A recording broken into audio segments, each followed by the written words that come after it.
Assalamualaikum warahmatullahi wabarakatuh. Saya Atika Naila Arum. Dan saya Mailang Reni. Pada video kali ini kami akan membahas sekilas tentang KMB. Yang pertama adalah latar belakang, Tokoh, proses awal, dan proses akhir. Oke, mari cek Check it out. out.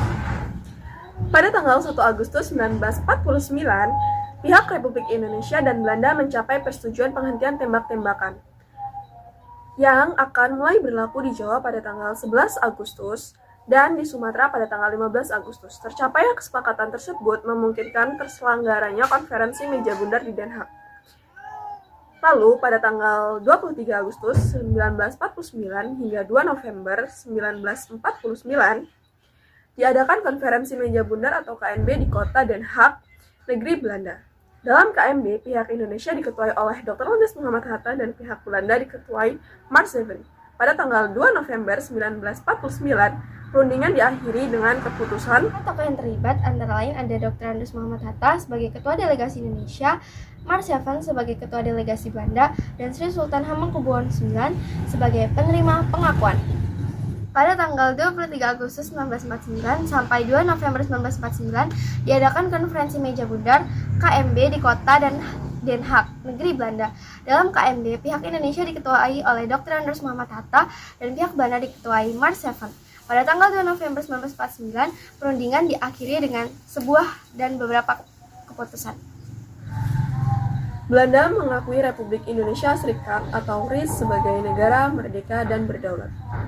Penyelesaian masalah Irian Barat ditangguhkan setahun kemudian. RIS akan bekerjasama dengan Belanda dalam satu Uni Indonesia Belanda yang diketuai oleh Ratu Belanda dengan kedudukan dan hak yang sama. RIS mengembalikan hak milik Belanda, memberikan hak konsekuensi dan izin baru bagi perusahaan-perusahaan.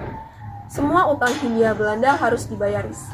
TNI menjadi inti tentara RIS dan berangsur-angsur akan mengalami alih penjagaan keamanan di seluruh wilayah RIS. Akhirnya, pada tanggal 27 Desember 1949, Belanda secara resmi mengakui kedaulatan Indonesia yang dilakukan di Belanda, dan di Indonesia, pengakuan kedaulatan Indonesia di Belanda dilakukan oleh Dr. Andes Muhammad Hatta, sedangkan di Indonesia dilakukan oleh Sri Sultan Hamengkubuwono IX. Dengan berakhirnya KMB, berakhirlah konflik Indonesia-Belanda antara tahun 1945 hingga 1949. Sekian video dari kami mengenai konferensi meja bundar dan dan wassalamualaikum warahmatullahi wabarakatuh.